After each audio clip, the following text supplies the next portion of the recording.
I'd like to invite Bill Genesi up to present the Dogmatic Memorial Senior Breeder of the Year Award.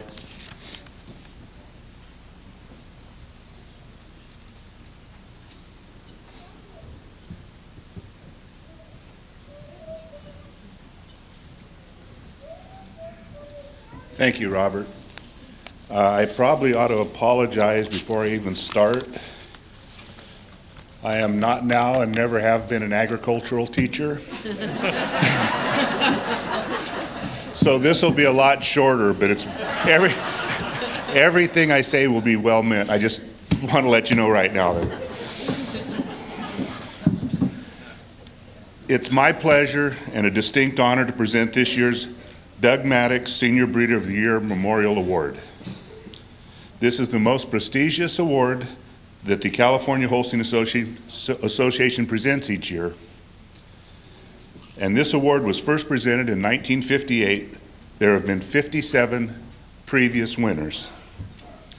And you know, at this point, I've never done this, but I think it might be appropriate for all the previous winners, the Senior Breeder of the Year Award that are in attendance, if you'd please stand up and be recognized.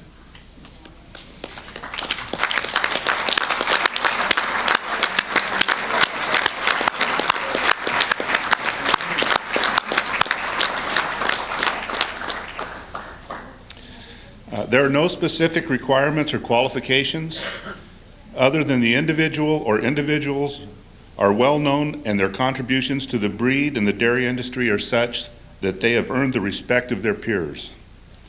Above all, they should be known for a lifetime of achievement in breeding and promoting registered Holsteins. Now, originally this award was called the Senior Breeder Award, but in 2012, it was renamed in honor of Doug Maddox. Doug not only presented this award for many years, but more importantly, he exemplified all the traits that are found in the ideal recipient. I was once told that you do not want to be the guy that follows a legend. You wanted to be the guy that followed the guy that followed a legend.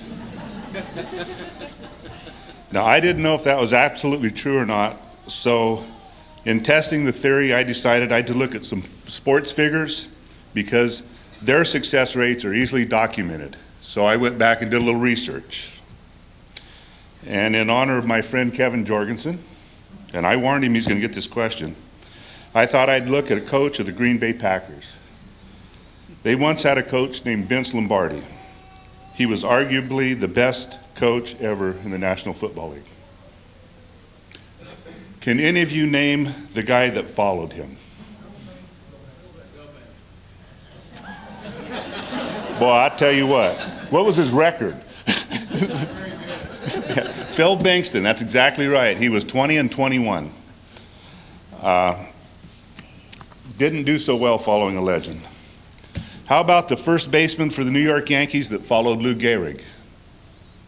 Any guesses on that one? The gentleman's name was Babe Dahlgren. He played for 2 years. He hit .248. He hit the road. So up to this point, that you don't want to follow a legend thing kind of holds true. But sometimes it doesn't work that way.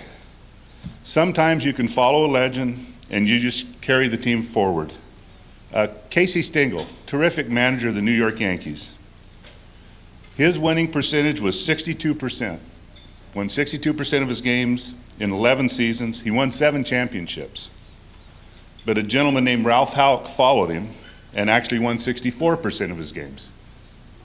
Won the World Series 2 out of 3 years he coached. Bill Walsh, local favorite. Called a genius, pretty good coach. He ended up winning 61% of his games. George Seifert, not quite as popular. He won 76% of the games following Bill Walsh. So you can follow a legend. Tommy Lasorda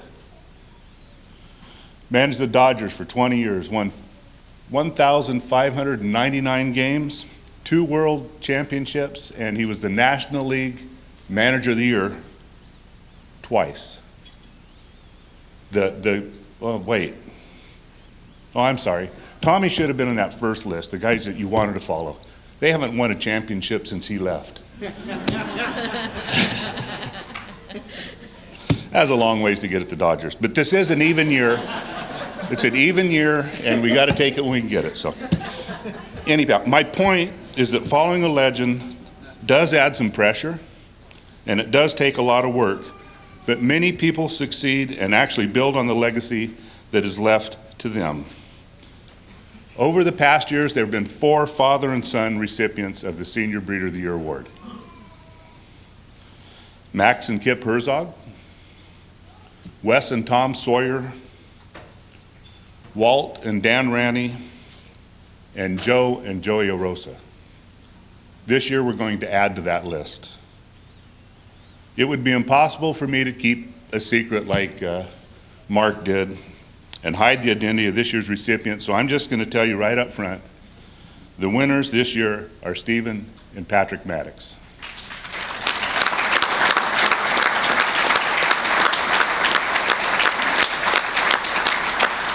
Now, Pat shared a little bit about the early years with his experience with cattle at Rouen.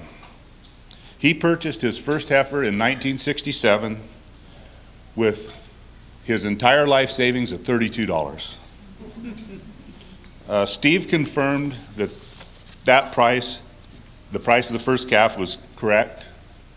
Not that Steve spent $32, but he also had to give him everything he had to buy that animal. These two guys, very first animals that they purchased, they were all in registered Holsteins. I think that says volumes about how this family is carried on. The problem with the calf Pat bought was that morning, Doug took him out. They picked out a drop heifer calf. They were in the middle of August. In those days, the show classes started with July 1 calves. So every time he took that calf out and showed her, she was short-aged. And he said he finished near the bottom or at the bottom of almost all of the classes that he took to at the 4-H shows. He's pretty sure that Doug did that on purpose to teach him how to learn from the bottom up. And that's a pretty good lesson. By the time that was a 3-year-old, Pat said she won her class and he also won the showmanship. So he learned his lesson well and made the best of it. Now, Steve and Pat had a few chores during the school years as they were growing up, but each summer was a planned education. One summer they would be relief milkers. One summer they'd be swathing hay. The next year they'd be irrigating with Rufus. They were paid by the hour, something less than minimum wage, they assure me. But that money allowed them to purchase their own project animals. By the time Pat finished high school, he had a homebred heifer nominated for Junior All-American. He had sold 2 animals to Japan and a third animal to Colombia. And the proceeds were reinvested back into other animals for his project. After high school, both Steve and Pat took their project animals and they were assimilated back into the full herd. Steve and Pat have been partners with Rouen Holsteins for about 35 years, since around 1980. Steve manages the 4,000 cow, 4,200 heifer, and 2,200 young breeding bulls at Maddox Dairy Limited. Pat manages the, I always called it the registered dairy, they're all registered, but the home dairy, the Rouen dairy, and takes care of those animals. Each operation requires different techniques, but the dedication to cow care, the commitment to exceptional genetics, and the love of showing is common to the entire operation. If you combine the classification results from both dairies, so this is both from the Maddox dairy and the Rouen dairy, these are on cows that have been born in the last 25 years. The results are staggering. They have bred 1,152 excellent cows. Now think about that number. That's amazing to me. They have a 95-point cow, 18 94-point cows, 37 93-point cows, I can't go into all the details that Mark did, but some of the highlights include Ruann Merchant Page, excellent 94. She was the All-California 125,000-pound cow, and she is the dam of 3 excellent Braxton daughters. Over at the Maddox Dairy, Ruann Constance 52681 Red, excellent 94, reserve All-California 5-year-old cow. Some of the 93-point cows include Ruann Encore Lola. That would be Lassiter's dam. Another 93-point cow, Ruann Durham Lola, Lassiter's full sister, and there are 4 93-point Lassiter daughters. Pretty good matings made there. Lassiter himself was excellent 95, and he had 61 excellent daughters with the Ruann prefix. I can't even comprehend all these numbers. Other top families, and these all came from I didn't write down all the details, some California herds. The Glory family has produced 76 excellent daughters. The Dorenda family has produced 54 excellents. The Merla family, 60 excellent daughters, all out of the same cow families. There are so many highlights that from these and the other families that I just couldn't mention all of them. But the success of their breeding program is only one reason they were selected this year. Their contribution to the Holstein family and the dairy industry as a whole is even more impressive. Again, I'm just going to highlight some things. I'm not going to do everything. Steve has served on the board and acted as an officer or committee member of the following organizations: Fresno DHIA, Western United Dairymen, Danish Creamery Association, Challenge Dairy Products Incorporated, Dairy America, California Dairies Incorporated, National Milk Producers, Innovation Center for U.S. Dairies, and the National Dairy Board Dairy Marketing, Inc. He's also served on the National Holstein Association Legislation Committee, and in his spare time, he has been on the Cal Poly Dairy Advisory, Cal Poly Alumni Committees, Riverdale Joint Unified School Board, Carruthers District Fair Board, and other community activities. Many of these boards he served as officers and as the president. Pat took a slightly different angle. Instead of being in the milk marketing side, Pat has been director and president of the California Holstein Association, director and president of California DHIA.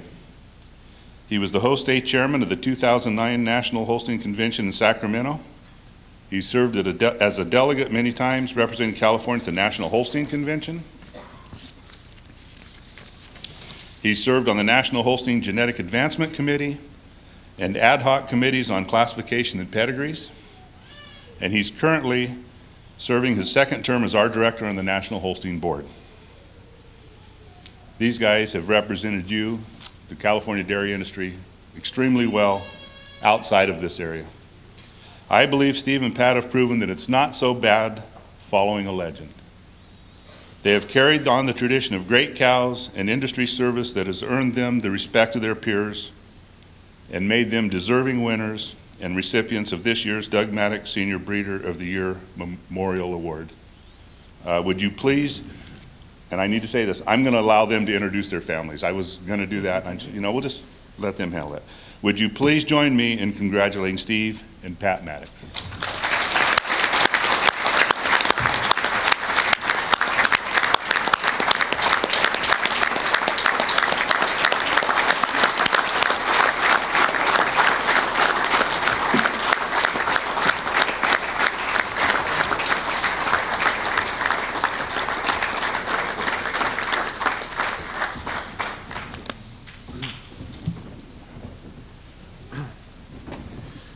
Thank you, Bill, and thanks to all the senior breeders who supported us and helped make this possible. I have a few thank yous. I'd like to first certainly start with my family. Start with my wife, Mary. I'm sure 35 years ago, she had no clue what she was getting into. And she'll tell you that time and time again. So I'd like to thank her for all her support and love. Also, I'd like to thank my sister, Julia. She's always been very supportive, but also at the same time kept the reins on us financially. So she's here tonight, and we're going to put a lot of thanks out to her too. And then, of course, my parents. My mom is still active, still helping us in the operation every day, and really like to thank her for her love and support. And of course, we had one, a great mentor, our father. He gave us a lot of responsibility early. He allowed us to fail. He allowed us to succeed.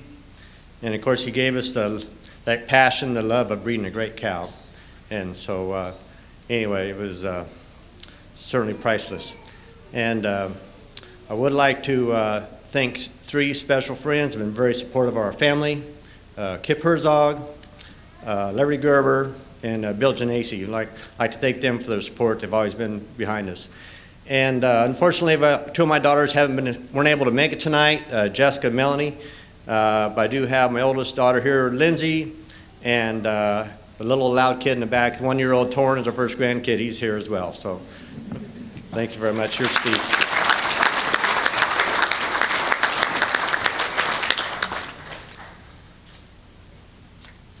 Following up Patrick, I'd like to, none of us guys get here without our wives kind of keeping us grounded. And my wife, Brenda, thank you very much. And she kept the home fires going and plus raised some pretty good kids for me.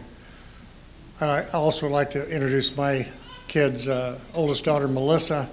Her husband, Robert, had to work tonight, and her 2-year-old Dylan is 2 years old, so he couldn't make it. Also here is my daughter Christina and her husband Melvin Medeiros with their kids Keegan, Ty, and Caden. And my son Steve and his wife Haley is here with 4-year-old grandson Graydon and 5-week-old Hudson. Again, I'd like to thank my mom and Julia. Julia was about the only one that could get my dad to listen sometimes. But plus, as Patrick said, we have an extended family and employees helping us to get to this point so we could be this active, keeping the home fires going. But it also extends beyond into this unique Holstein fraternity that we have. I mean, think about it. How weird is it? In what other industry do we, like last night, sell our best to our main competitors and then hope that they are extremely successful with those animals? It doesn't happen anywhere else. But this peer-selected honor means so much to us. Thinking back over the years of friendships, comments, and advice from many of you, as well as our Father's guidance, has led us here today. Bill Genesi, no, you are a teacher, as is everyone else in that peer group and in the room. And we thank you for that. And thank you for assisting us in celebrating our passion for the Holstein cow. Maybe it's an addiction, but thank you very much. Thank you. Thank you.